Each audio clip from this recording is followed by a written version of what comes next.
అందరికీ నమస్తే. అధికార పార్టీ ఎమ్మెల్యేలకు పెద్ద టెన్షన్ వచ్చి పడ్డది.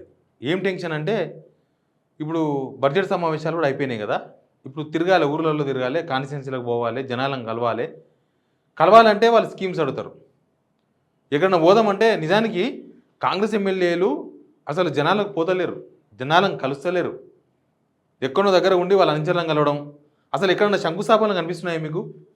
ఎక్కడైనా శంకుస్థాపన గత గవర్నమెంట్లో ఏమైనా ప్రాజెక్టులు చిన్న మోరీలో లేకపోతే అవో ఏవో పూర్తయితే అవి ప్రారంభోత్సవాలు చేసుకుంటున్నారు తప్ప ఎక్కడన్నా జనాలకు డైరెక్ట్గా ఎమ్మెల్యేలు మీ ఇంటికి వచ్చి కలుస్తున్నారా? ఎక్కడైనా కనిపిస్తున్నారా? పలానా దగ్గర రోడ్డు శంకుస్థాపన చేసినారనో, పలానా దగ్గర మోరీ శంకుస్థాపన చేసినారనో, లేకపోతే ఇంకో దగ్గర ఇంకేదో చేసినారనో ఎక్కడన్నా కనిపిస్తున్నారా? కనిపిస్తలేరు. అసలు ఇప్పుడు కనబడాలి. ఎందుకంటే బడ్జెట్ కూడా అయిపోయింది. ఇన్ని రోజులు బడ్జెట్ పేరు చెప్పి తప్పించుకున్నారు ఎమ్మెల్యేలు అందరూ కూడా. రేపు కొత్త బడ్జెట్ పెట్టబోతున్నారు. కొత్త బడ్జెట్ వచ్చిన తర్వాత మీకు కొత్త కొత్త స్కీమ్స్ మొత్తం వస్తాయి.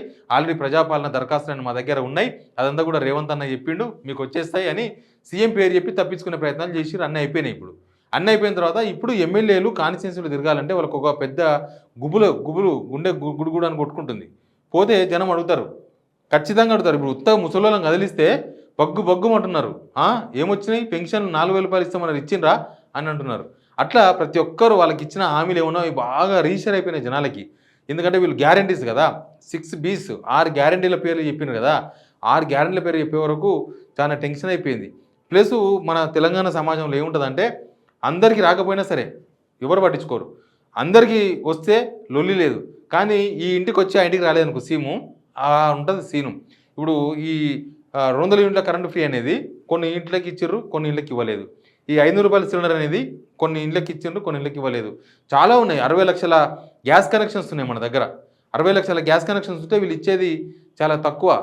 మరి అట్లాంటప్పుడు రాని వాళ్ళందరూ కూడా ఎదురు చూస్తారు కదా. వీళ్ళు ఏం చెప్పారంటే మొన్నటిదాకా ఎలక్షన్స్ ముందర ఉన్నంత వరకు వీళ్ళు ఒక స్టోరీ చెప్పిండ్రు. మీకు ఏమైనా స్కీమ్స్ రాకపోతే మీరు డైరెక్ట్ మున్సిపల్ ఆఫీస్లో పోయి మున్సిపల్ ఆఫీస్లో కలవండి, అప్లై చేసుకోండి, మీకు స్కీమ్స్ వస్తాయని. మున్సిపల్ ఆఫీసుల చుట్టూ తిరుగుతూ ఉన్నారు. మున్సిపల్ ఆఫీసులో పోయి అప్లై చేసుకుంటున్నారు, మాకు స్కీమ్ కావాలి, మేము ఎలిజిబుల్ ఉంది, మాకు ఎందుకు రాలే అని. చాలామంది ఈ మధ్యకాలంలో ఈ బడంగపేట దగ్గర ఒక ప్రభుత్వ కార్యక్రమానికి శ్రీధర్బాబు అటెండ్ అయినారు. ఈ బడ్జెట్ కన్నా ముందు పోయినప్పుడు ఆడ ర్యాండమ్గా చాలామంది మహిళలను అందరినీ అరకెలను అందరూ రమ్మంటారు కదా, అందరూ వచ్చి కూర్చున్నారు టెంట్ కింద. శ్రీధర్బాబు గారు ప్రోగ్రామ్ స్టార్ట్ చేసి ఆడొక సెలెక్ట్ చేసి ఒక ముసలామెను లేపి అమ్మ నీకు అన్ని ప్రభుత్వ స్కీమ్స్ వస్తున్నాయంటే ఏ స్కీమ్ సార్ అని అడిగింది ఆమె. అంటే నీకు 200 యూనిట్లు వస్తుందా కరెంట్ ఫ్రీ అన్నాడు. అంతే ముసలిది బగ్గుమన్నది. నేను అప్లై చేసి చాలా రోజులు అయింది, తిరుగుతూ ఉన్నా, నాకు ఆ స్కీమ్ రాలేదన్నది. ఎవరిని కదిలిచ్చినా అదే ఫస్ట్ అదే లాస్ట్. మళ్ళీ శ్రీధర్బాబు అడున్న ఏ జనాన్ని కూడా అడగలే, కనీసం నీకు వస్తుందమ్మా అని ఎవరు లేపలే. ఇంకా ఎందుకంటే ఒక మెతుకు ఇట్లా అంటే సరిపోతుంది కాబట్టి. అట్లాంటి సిచ్యువేషన్ ఉంది. మంత్రులే సమాధానం చెప్పలేని సిచ్యువేషన్లో ఉంది. కాబట్టి ఎమ్మెల్యేలు ఏం చెప్పాలి? ఎమ్మెల్యేలు కాన్స్టిట్యున్సీలోకి పోతే పర్ఫెక్ట్గా ఇప్పుడు స్కీమ్సే అడుగుతారు. స్కీమ్స్ తప్ప ఇప్పుడు ఏం అడగరు. ఒక యూనియన్ కలిసింది అనుకోండి, వాళ్ళు రోడ్డు అడుగుతారు. లేకపోతే ఒక కాలనీ వాళ్ళు కలిసి అనుకో, మొత్తం వాళ్ళు వచ్చి మాకు మోరీ కావాలని అడుగుతారు, ఇంకేదో చిన్న అడుగుతారు అట్లాంటివి. కానీ ఇప్పుడు జనాలకు పర్సనల్గా ఇప్పుడు ఎట్లుంది జనాల పర్పస్ అంటే వీళ్ళు చెప్పిండ్రు, వాళ్ళకి ఆశలు కల్పించిండ్రు. వాళ్ళు ఏమనుకుంటున్నారు, నాకేమిచ్చింది, కొత్త గవర్నమెంట్ వచ్చి 7 నెలలు 8 నెలలు అవుతుంది, నాకేమొచ్చింది, పాత పెన్షన్ వస్తుంది కదా అని వాళ్ళంతా అనుకుంటున్నారు. కాబట్టి ఎమ్మెల్యేలు కాన్స్టిట్యున్సీలో తిరగలేని సిచ్యువేషన్లో ఉన్నారు. నిజానికి ఈ పథకాల గురించి రేవంత్ రెడ్డి అంతకుముందు ఒక రివ్యూ చేసినప్పుడు మీరు అధికారులు పోయి పర్యవేక్షించండి, స్కీమ్స్ అందుతున్నవి లేవా అంటే అధికారులే నోటు తెచ్చిండ్రు. అసలు మనం అమలు చేస్తున్న స్కీమ్స్ ఏంది, పోయి జనాలను అడుగుడైంది, ఆ లెటర్ రాలేదని చెప్తారు. ఏం చెప్పాలి? ఇప్పుడు ఒక 10 స్కీమ్స్ ఉన్నాయనుకోండి, ఒక 4 స్కీమ్స్కి రాలేదు, 6 స్కీమ్స్ వస్తున్నాయి మాకు అన్నారు అనుకోండి, దానిలో ఇబ్బంది లేదు. వీళ్ళు ఇచ్చిన స్కీమ్ ఒకటి మహిళలకు ఉచిత బస్సు ప్రయాణం తప్ప, మిగతా 2 స్కీమ్స్ పాక్షికం తప్ప మిగతా స్కీమ్స్ ఇందులో టచ్ కూడా వేయలేదు. నిరుద్యోగ భృతి అసలు మేము హామీ ఇవ్వలేదు అంటున్నారు. ఇప్పుడు అట్లాంటి స్కీమ్స్ చాలా ఉన్నాయి. కాబట్టి అసలు ఏం చేస్తారు వీళ్ళు? ఈ స్కీమ్స్ ఇస్తారా ఇయ్యరా? ఎమ్మెల్యేలు కూడా సమాధానం చెప్పలేకపోతే జనాలు ఊరుకుంటారా? జనాలు ఓట్లేసి గెలిపించుకున్నారు. స్కీమ్స్ చూసి మరీ ఎక్కువ ఆశపడ్డారు జనాలు.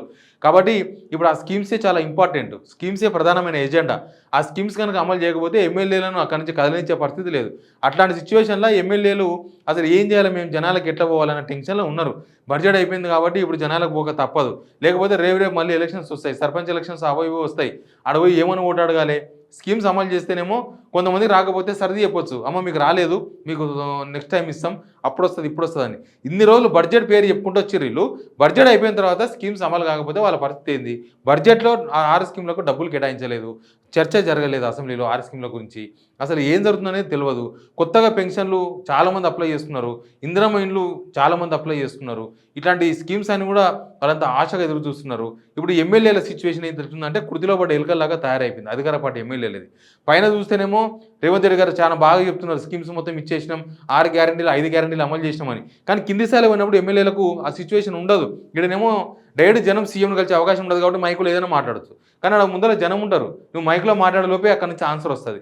కాబట్టి ఎమ్మెల్యేలు బాగా టెన్షన్ పడుతున్నారు. అధికార పార్టీ ఎమ్మెల్యేలు ఈ 6 స్కీమ్స్ అమలు చేస్తే తప్ప వాళ్ళు జనాల్లో తిరిగే పరిస్థితి లేదు.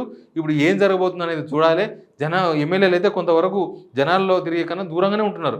చాలామంది మనకు అసెంబ్లీ ఎలక్షన్స్ ముందు ఊరూరా తిరిగి ఓట్లు అడిగింది కదా! ఇప్పుడు అసలు ఊర్లోకి వచ్చే పరిస్థితి లేకుండా పోయింది. ఊర్లో కనీసం పోదామంటే కూడా జంకుతున్నారు ఎమ్మెల్యేలు. అట్లాంటి సిచ్యువేషన్ ప్రస్తుతం అధికార పార్టీ ఎమ్మెల్యేలకు ఉన్నది. చూద్దాం ఏం జరుగుతుందో. Please subscribe signal TV.